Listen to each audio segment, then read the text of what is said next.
Hello friends, welcome to my channel Indo Italian കുസിനിലെ ഇന്ന് നമ്മൾ തയ്യാറാക്കാൻ പോകുന്ന മലബാറുകാരുടെ സ്പെഷ്യൽ നെയ്ച്ചോറാണ്. അപ്പോൾ നല്ല പെർഫെക്റ്റായിട്ട് എങ്ങനെ നെയ്ച്ചോറ് തയ്യാറാക്കാം എന്നുള്ളതാണ് ഇന്ന് നമ്മൾ ചെയ്യുന്നത്. വീട്ടിലൊരു ഗസ്റ്റ് വരുവാണെങ്കിലും ഫംഗ്ഷൻ നടക്കുവാണെങ്കിലും ഒക്കെ നല്ല സൂപ്പറായിട്ട് നെയ്ച്ചോറ് തയ്യാറാക്കണം. അതായത് ഒരു കുറവും കൂടാതെ എത്രയും പെർഫെക്റ്റായിട്ട് ചെയ്യാൻ പറ്റുമോ അത്രയ്ക്കും പെർഫെക്റ്റായിട്ടുള്ള ഒരു നെയ്ച്ചോറാണ് ഇന്ന് തയ്യാറാക്കാൻ പോകുന്നത്. അപ്പോൾ ആദ്യമായിട്ട് എൻ്റെ വീഡിയോ കാണുന്നെങ്കിൽ ലൈക്ക് ചെയ്യാനും ഷെയർ ചെയ്യാനും സബ്സ്ക്രൈബ് ചെയ്യാനും മറക്കരുത്. നമുക്ക് വീഡിയോയിലേക്ക് പോകാം. അപ്പോൾ ഇതിനുവേണ്ടി ഞാൻ എടുത്തിരിക്കുന്നത് 2 സവോള, മീഡിയം സൈസുള്ള 2 സവോള കട്ട് ചെയ്ത്, അതുപോലെ തന്നെ ഒരു 14 പീസ് അണ്ടിപ്പരിപ്പ്, ഒരു 14 പീസ് ഉണക്കമുന്തിരി, 3 കഷ്ണം കറുവാപ്പട്ട, 7 പീസ് ഗ്രാമ്പു, ഒരു 5 ഏലക്ക. അപ്പോൾ ഏലക്ക മാത്രം ഒന്ന് ചതച്ചെടുക്കാം. 500 ഗ്രാം അരിക്കുള്ള ഇൻഗ്രീഡിയൻസാണ് ഇപ്പോൾ എടുത്തിരിക്കുന്നത്. ഇപ്പോൾ ഈ അണ്ടിപ്പരിപ്പ് മുന്തിരിയൊക്കെ നിങ്ങൾക്ക് ഒത്തിരി ഇഷ്ടമുള്ളവരാണെങ്കിൽ അത് കൂടുതലായിട്ട് ഉപയോഗിക്കുക. എനിക്കധികം ഇഷ്ടമില്ല. അതായത് നമ്മൾ ഓരോ ചോറുണ്ടുമ്പോഴും ഈ അണ്ടിപ്പരിപ്പും മുന്തിരിയും കടിക്കുന്നതുകൊണ്ട് എനിക്ക് താല്പര്യമില്ല. അപ്പോൾ ഇടയ്ക്കിടയ്ക്ക് ഓരോ പീസ് കിട്ടുന്നതുകൊണ്ടാണ് എനിക്ക് താല്പര്യം. അപ്പോൾ അതിനനുസരിച്ചുള്ളതാണ് ഞാൻ എടുത്തിരിക്കുന്നത്. അപ്പോൾ കൂടുതൽ ഇഷ്ടമുള്ളവർ കൂടുതൽ ചേർക്കുക. അപ്പോൾ അതിനായിട്ട് ഞാൻ തയ്യാറാക്കുന്നത് ഒരു നോൺ സ്റ്റിക്ക് പാനിലാണ് തയ്യാറാക്കുന്നത്. അപ്പം അധികം എണ്ണയൊന്നും ഉപയോഗിക്കുന്നില്ല. 2 ടേബിൾ സ്പൂൺ വെളിച്ചെണ്ണ, അതുപോലെ തന്നെ 1 ടേബിൾ സ്പൂൺ നെയ്യ്. അപ്പം നമ്മൾ എപ്പോഴും ഭക്ഷണം തയ്യാറാക്കുമ്പോൾ പ്രത്യേകിച്ച് നമ്മൾ ഹെൽത്തും കൂടി ഒന്ന് കണക്കിലെടുത്തിട്ട് വേണം നമ്മൾ ഭക്ഷണം തയ്യാറാക്കാൻ. അപ്പോൾ ആദ്യം തന്നെ അണ്ടിപ്പരിപ്പ് ജസ്റ്റ് ഒന്ന് വറുത്തെടുക്കണം. അപ്പോൾ ഒരു മീഡിയം ഫ്ലെയിമിൽ വെച്ചിട്ട് വേണം ഈ അണ്ടിപ്പരിപ്പ് മുന്തിരിയൊക്കെ വറുത്തെടുക്കാനായിട്ട്. ഒരിക്കലും കരിഞ്ഞു പോകരുത്. ജസ്റ്റ് ഇത് ചുമന്ന് വരുന്ന ഈ ഒരു ടൈമിൽ തന്നെ ഇത് കോരിയെടുക്കണം. കാരണം വെച്ചാൽ ഇരുന്ന് കഴിയുമ്പോൾ ഒത്തിരിയും കൂടി ഇത് ചുമക്കും. അപ്പോൾ നമ്മൾ എണ്ണയ്ക്കകത്ത് തന്നെ കിടന്ന് ഇതാ ഒരു ചുമക്കാനായിട്ട് വെച്ച് കഴിഞ്ഞാൽ കോരിയെടുത്ത് കഴിയുമ്പം വീണ്ടും അത് ചുമക്കും. അപ്പോൾ അത് കരിഞ്ഞു പോകും. ഇനി നമുക്ക് മുന്തിരിങ്ങ വറുത്തെടുക്കാം. അതുപോലെ മുന്തിരിങ്ങ അതുപോലെ തന്നെ അണ്ടിപ്പരിപ്പ് വറുത്ത പോലെ തന്നെ ജസ്റ്റ് ഇങ്ങനെ പൊള്ളി വന്ന ഒരു കളർ ചേഞ്ച് വരുമ്പോഴത്തേനും അതും കോരിയെടുക്കുക. ഇതുണ്ടോ, ഇളക്കി കൊടുക്കണം ശരിക്കും. അപ്പോൾ എപ്പോഴും മീഡിയം ഫ്ലെയിമിൽ വെച്ചിട്ട് വേണം ഇത് വറുക്കാനായിട്ട്. ഒരിക്കലും തീ കൂട്ടി വെക്കരുത്. കാരണം വെച്ചാൽ നമ്മുടെ നെയ്യും എണ്ണയും കരിഞ്ഞു പോകരുത്. അപ്പോൾ ഇത് നമുക്ക് ഇതുപോലെ തന്നെ കോരിയെടുക്കാം.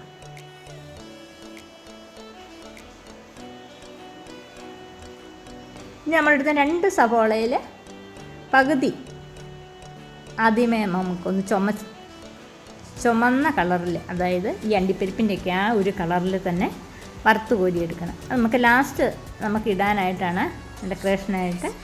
അപ്പോൾ അത് ആദ്യമേ വറുത്ത് കോരിയെടുക്കുക.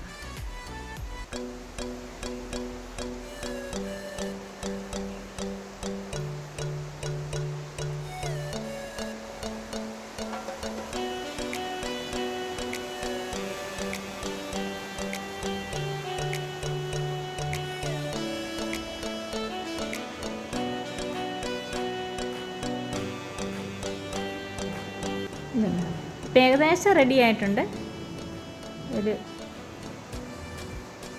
ഇതുപോലെ തന്നെ കോരിയെടുക്കുക. അപ്പോൾ എണ്ണ പരമാവധി എണ്ണയിൽ നിന്നും സൈഡിലേക്ക് ഇച്ചിരി മാറ്റി വെക്കുവാണെങ്കിൽ എണ്ണ അങ്ങോട്ട് മറന്നു വെക്കുള്ളൂ. എണ്ണ പരമാവധി ഇല്ലാതെ വേണം നമ്മളിത് കോരിയെടുക്കാനായിട്ട്.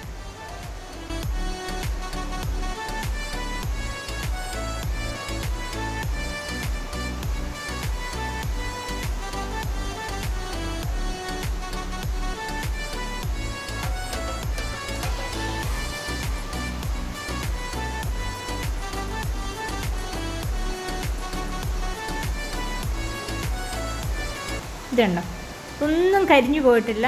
നല്ല പെർഫെക്റ്റായിട്ട് ആ ഗോൾഡൻ കളറിൽ തന്നെ നമുക്ക് കിട്ടിയിട്ടുണ്ട്. അപ്പോൾ ആ ഉള്ളിയുടെ മുകളിലേക്ക് കുറച്ച് പഞ്ചസാര ഇട്ട് ഒന്ന് മിക്സ് ചെയ്ത് വെക്കുക, അത് ക്രിസ്പി ആയിട്ട് കിട്ടാനായിട്ട്.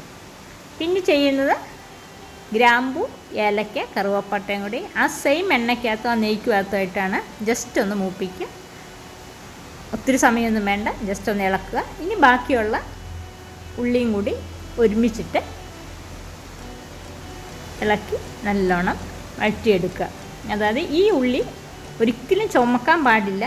ജസ്റ്റ് നല്ലവണ്ണം ഒന്ന് വഴറ്റി വന്ന് വെന്ത് വരുവാണ് ചെയ്യേണ്ടത്. ഒരിക്കലും ഈ ഉള്ളി കരിയാനോ ചുമക്കാനോ പാടില്ല, അത് പ്രത്യേകം ശ്രദ്ധിക്കുക. അപ്പോൾ അരിക്കും കൂടി പാകത്തിനുള്ള ഉപ്പ് വേണമെങ്കിൽ നമുക്കിപ്പോൾ ഇട്ട് കൊടുക്കാം. ഞാൻ അതും കൂടി കണക്കാക്കിയാണ് ഉപ്പ് ഇടുന്നത്, അല്ലെങ്കിൽ അരി ഇട്ടതിന് ശേഷം ഇട്ടാലും മതി. ഞാനിപ്പോൾ ഉപ്പിൻ്റെ കൂട്ടത്തിലേക്ക് അതും കൂടി കണക്കാക്കിയാണ് ഉപ്പിട്ട് ഇത് വഴറ്റുന്നത്.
കണ്ടു, ഇതിപ്പോൾ ഏകദേശം റെഡി ആയിട്ടുണ്ട്.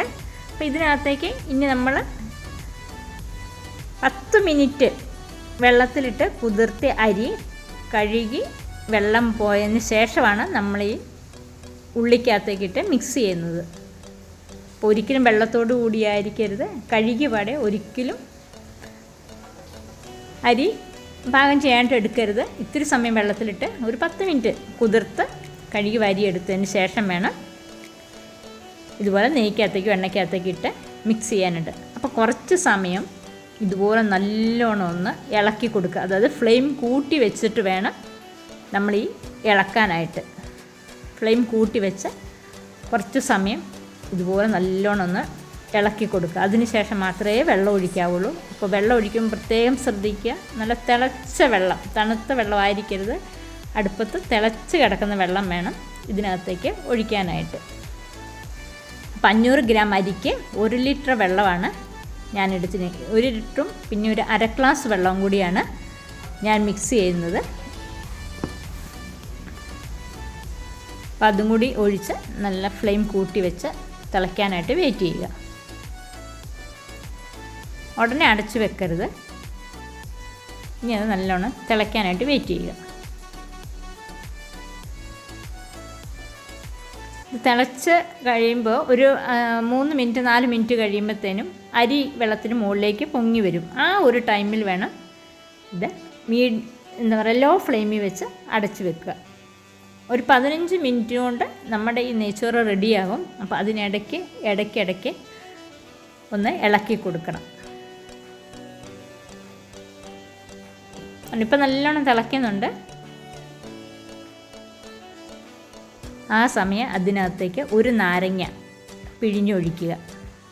കുരുവൊന്നും വീഴാതെ അതുപോലെ പിഴിഞ്ഞൊഴിക്കുക. അതായത് ചോറ് കട്ട പിടിക്കാതിരിക്കാനായിട്ടാണ് ഈ നാരങ്ങ നീര് ഒഴിച്ചു കൊടുക്കുന്നത്. അത് ഈ ടൈമിൽ തന്നെ ഒഴിക്കണം, വെള്ളം പറ്റിയതിന് ശേഷമായിരിക്കരുത്. ഈ വെള്ളത്തിലേക്ക് വേണം ഒഴിച്ചു കൊടുക്കാനായിട്ട്. എന്നിട്ട് ഒന്ന് മിക്സ് ചെയ്തെടുക്കുക.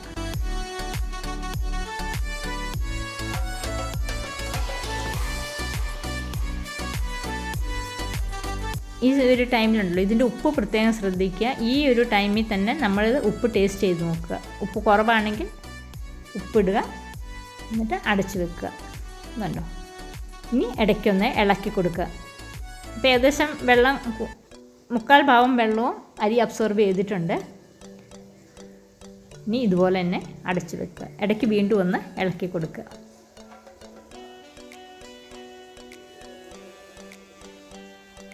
ഒരു 15 മിനിറ്റിനുള്ളിൽ നമ്മുടെ അരി റെഡിയാകും. കണ്ടോ, ഇതിപ്പോൾ ഏകദേശം റെഡി ആയിട്ടുണ്ട്.